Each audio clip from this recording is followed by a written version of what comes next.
La taxe d'habitation de Denis, fonctionnaire de catégorie C, aurait dû diminuer de 30% cette année. Pourtant, sa feuille d'imposition lui réserve quelques surprises. L'année dernière, je payais 630 €. Cette année, je paye 570. Comptez, à aucun moment, ça me fait 30% de remise. Pour moi, ça fait 10%. Car le montant de la taxe d'habitation n'est pas fixé par l'État, mais par les collectivités territoriales, comme les mairies.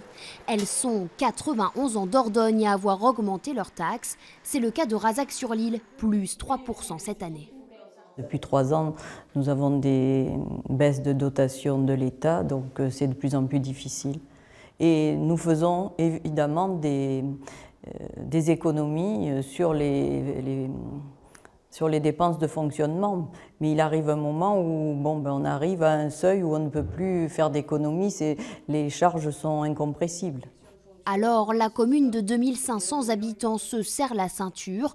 Pour preuve, les travaux de la mairie sans cesse reportés. Il faudrait rénover la façade avant de la mairie. Il y a de la corrosion, c'est quand même très dégradé, ainsi que l'escalier qui devient, en temps de pluie, un peu dangereux.